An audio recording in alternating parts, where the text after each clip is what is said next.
G'day Jafffa Adventures, Terry King. Welcome to the channel. This is a crate LSA, supercharged V8 commonly found in the ZL1 Camaros. This is my 1974 Landcruiser FJ45. This is a diesel fuel tank out of a Prado. If you want to see this installed in this so that I can get one step closer to starting this, stick around.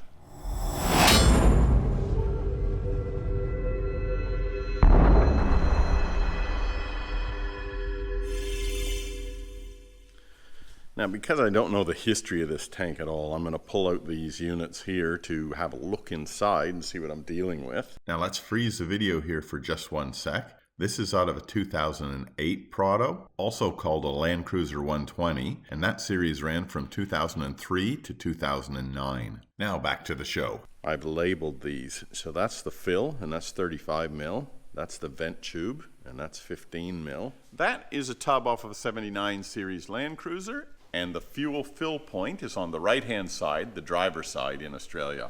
What that means on this Prado fuel tank is that I'm going to need to orient it so that the fill, the 35 mil fill, and the 10 mil vent both come out on the driver's side. On the top of the tank, we've got three connections. We got a 14 mil pickup line, we got a 9 millimeter return line, and we've got a vent line.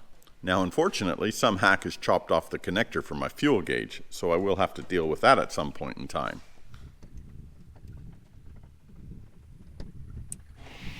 Well, there we go. That's the fuel gauge sender. And there's the little resistor there. Yep, that little sucker is a vent.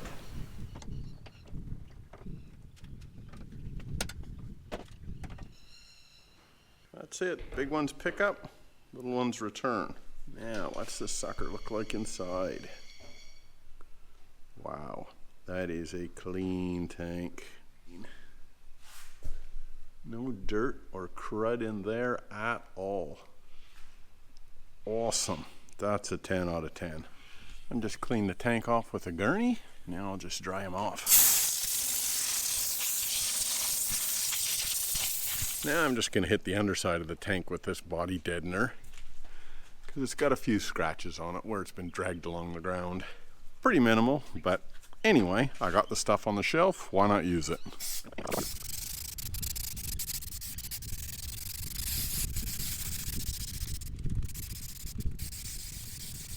So the first thing I'm going to do is pull off this original tire winch because I believe it'll probably foul with that tank when I go to install it.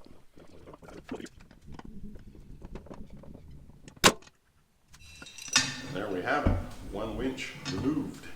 Now it's a pity you couldn't install these tanks with just straps, I'd be finished.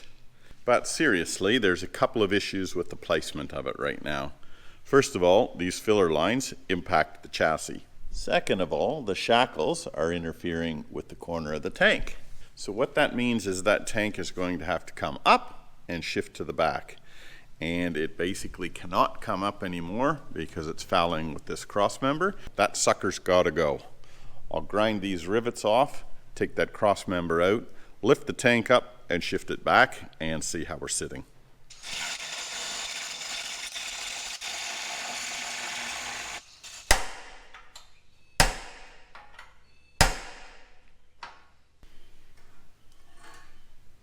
One spare tire cross member off.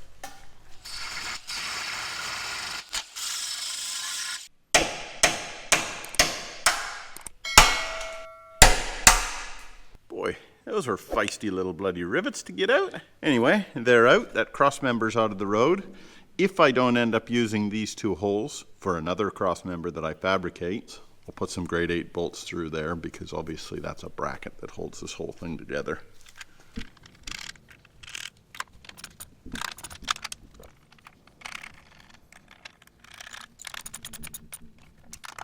Alright, a lot of water has gone under the bridge since I last was recording. For you guys, seconds have passed. For me, about a week. What's happened in that last week, you say? It's mid-January, I live in Queensland, and the borders are now open. And coronavirus is sweeping through the state like crazy. I've got 4 members in the household, 3 of them which have the magic Rona. So I'm the last one standing, and I must admit, I'm not feeling all that crash hot. A little bit of a scratchy throat, just a little bit achy here and there, so I think it's a pretty safe bet I've got the Rona as well. Anyway, we're in isolation, and I'm back out in the shed playing as best I can, feeling the way that I do. So here's where we're up to. I've got the tank sitting on a jack at the moment, and it's completely in place for where it needs to be. The critical clearance areas are here, where the sway bar mounts, and for me, here, where this shackle is mounted. And the reason for that is when that spring compresses, that shackle will swing forward, and that bolt there will rise. So I had to trim a little bit off of the edge of the tank here, but it now does clearance that bolt on both sides. The last piece of the puzzle are these fill and vent areas here. You can see how close they're running to the chassis at the moment. Of course, you're going to say the easy solution then is just to lift the tank up, and I cannot do that. The reason I can't do that is these braces on the tub are all exactly the same height. So that floor is completely flat. And I would imagine you ladies and gents out there with a troop carrier will run into the exact same issue. The other constraint that I've got is that when I purchased this tank, it didn't come with any tank straps. And that's a real pain in the backside because I've got to do a whole lot of fabrication for that I wouldn't otherwise have had to do. This is the cross brace that used to be for the spare tire jack. I think what I'm going to do is actually invert it. And believe it or not, it fits in those tank strap areas quite nicely. And I've purchased a couple of tank straps off of a 100 series cruiser that will run around the underside of the tank. So let's get to fabricating that anyway. Well, I've been scratching my head how I'm going to do this, and I think I've got it now. So that is our spare tire cross member. That shape fits beautifully here into the top of the tank. So I'll weld it here to the shock cross member. And then I'll weld this bracket in here. Then I'll chop him off here. Then I'll weld this bracket here up to the top here. That will mean that the lines will be cleared, and we'll have this nice contour fitted channel for the tank to rest up against from the top. Then the straps will wrap around underneath and pull up into this entire cradle assembly. There's only one small problem with that particular plan. I've only got one spare tire cross member. So I'm going to have to do a little bit of a search around and see whether I can find another one of these. Surely there's got to be a lot of junk chassis out there that won't be needing that.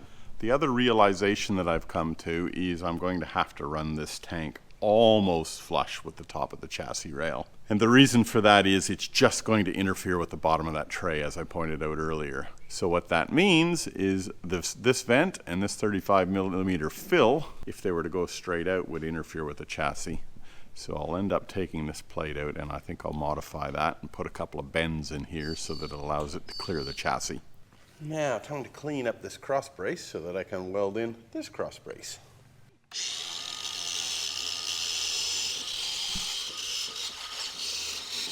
That's all cleaned up and ready for welding. Now this brace here, I'm going to have to chop off right here. And this brace here, I'm going to have to weld into place. And then I'll have two of these that will run across on either side of those detents on the tank. And then the straps go up and around from underneath.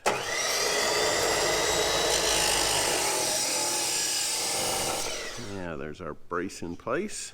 That just needs to be leveled off properly and welded in. And the leveling is pretty close right there. Now I'm just going to burn that in. I'm an idiot. I forgot to turn the gas on. See those little tiny holes there? And no holes there? That's called porosity. And that's what happens when you don't turn the gas on. That's what happens when you do. Far out. All right, let's move on. I'm going to burn that in there and burn that end in there. Now that's got us level this way. Now we got to level it up this way.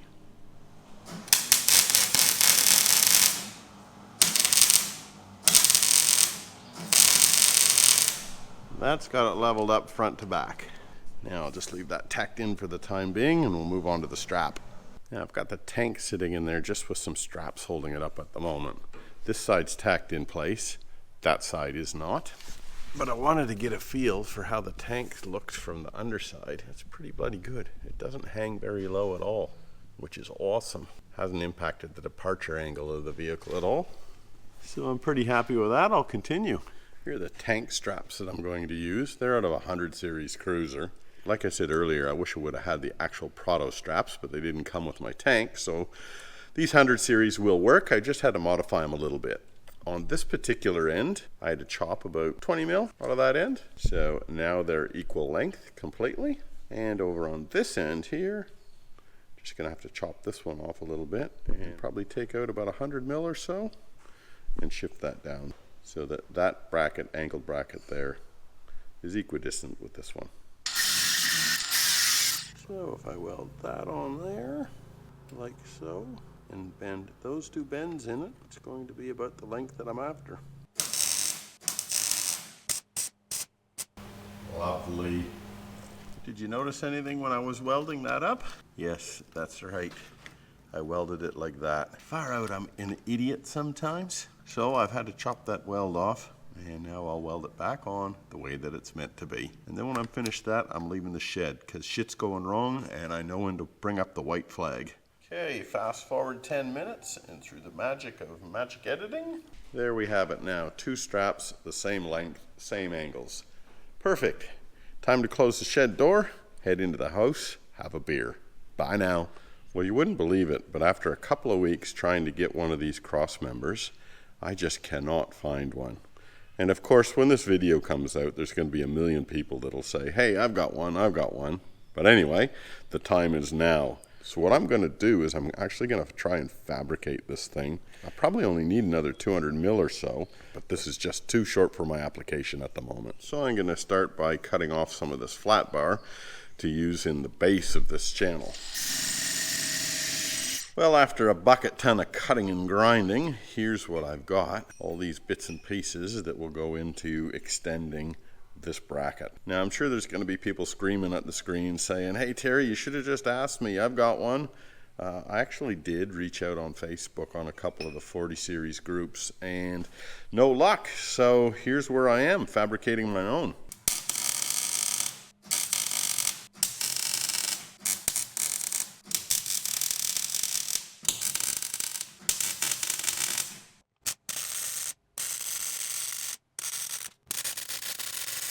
Well, after a bucket load of welding and grinding, here we are.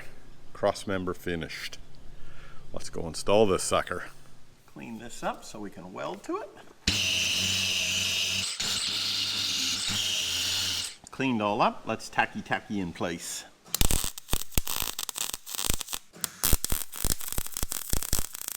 Okay, that looks good. Now we'll tack up the other end. So I'm sitting where the tray is, just to get your bearings. The diff's here, facing forward. What I've had to do is take the shocks off and move them out of the road, because this tank strap, I'm going to weld there. And when the sway bar is up in place, bolted in place, it will still clear that tank strap. I doubt I'll be able to film this welding here because it's so tight and tricky. So in a few seconds for you, this should be done. All right, that tank strap is welded in. I'll wrap it around and we'll go work on the backside. So what I've got here is just a big piece of stainless steel threaded rod, which will now go through here. And then this strap will come up. Run a bolt on the bottom of this, bolt up on the top of that, and that will tighten that tank strap. And then we'll chop our rod off. Put a bit of masking tape here to mark my cut line.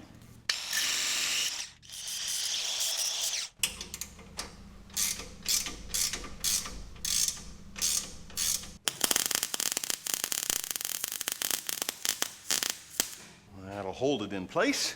Pop a washer on there. Back in the hole. And that's pretty bloody good right there. I think I'll put a little bit of Loctite on that nut. Now I've got my second strap welded in. That rod's just sitting there. Everything is lined up the way that it should be, nice and level. So I'll take this off, drop the tank out of there, burn these brackets in completely, paint her all up, and then pop the tank back in permanently. Now it's time to mount my fuel pump. And I've got an external fuel pump here. It's an Aeromotive A1000. These are a fantastic pump. I run one on my 57 Chev. Have awesome flow and super reliable. The only downside with these things is they sound like a trash compactor when they're running. They are noisy. My idea to mount this is to put 2 bars here, bolt them to the chassis, and I'll mount the pump here. Where my hand is, here, will go the fuel filter. So we come out of here, around to the fuel filter, through the pump, up to the front of the car through a second fuel filter to the fuel rail. So let me chop up this bar and bolt it into the chassis. That little guy's gonna go there for starters. And I've cut him off at a bit of an angle that matches the chassis, just so it looks a little bit better. What I'm doing here is just marking where I want to drill the holes. Just a little bit neater, I feel. Cross members in place. That's where the fuel pump's gonna mount. I'm just gonna drill through that bar now. This cross member here is bolted in. This one here I'm gonna weld in, so I'll do that now. And then I can go ahead and get out the paint gun and hit all of this stuff with a bit of 2-pack chassis black. Now I've got the straps all burnt in. I got those 2 cross members burnt in. Wipe everything down with some wax and grease remover.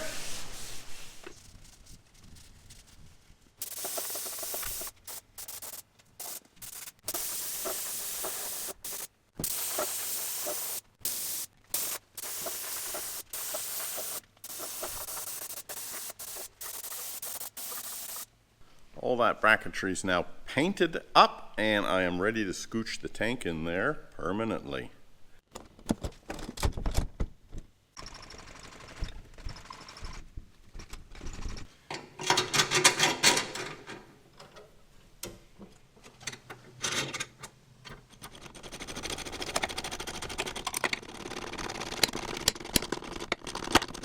Now the tank itself is fully installed. Got plenty of clearance here between the shock and the fuel tank. You're looking at about 25 mil there. And I probably got 40 or 50 mil clearance between the sway bar and the tank. And there's our 2 fuel tank straps that are holding it in place. That sucker is going nowhere. So I'm happy with that. Over on this side of the tank, there's my 35 mil fill, which we knew was going to interfere with the chassis, and it does. So I've got myself a little bit of 35 mil pipe here, which I can chop off and bend around and avoid the chassis.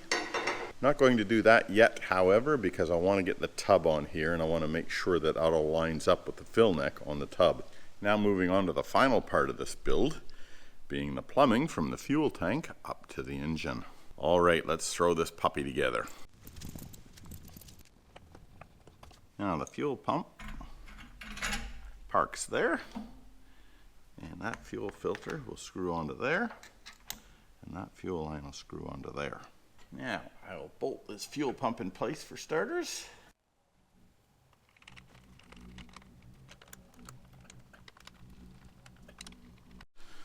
All right, fuel pump's in place. Now I've made a couple of aluminum spacers. I'm going to pop in there and run the bolts down through there. That one's a little long. I got to take a bit more length off that one. And the same with that one. Better too long than too short. That's better. It's a bit of a bother. Have to go up through the bottom. Washer. Second washer.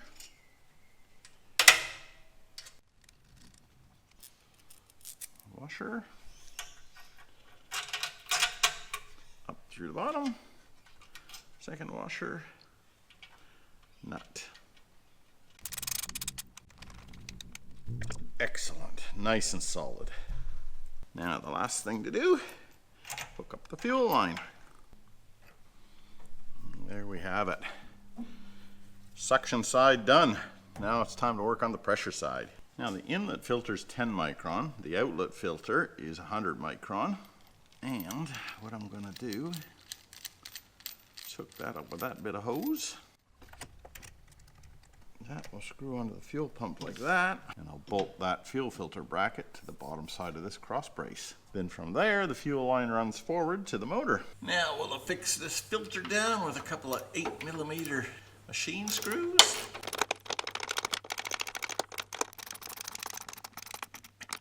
All right, that's locked in place. Now tighten up that bracket. Beautiful. All right, that fitting's tight. That fitting, that fitting, that fitting, and that fitting are all tight. The bracket's tight, it's bolted on the chassis tight. Now we can run that fuel line up to the motor. And I'm gonna run that fuel line up the chassis rail. And it's gonna slide in there really nicely for me. Right, Mr. Fuel Line? All right, that isn't gonna work there because there's not enough clearance between the end of that pipe and the inside of the chassis rail. So we'll have to go in here. This is gonna be a fun, long, drawn out process. Yeah, we're making progress. Halfway there.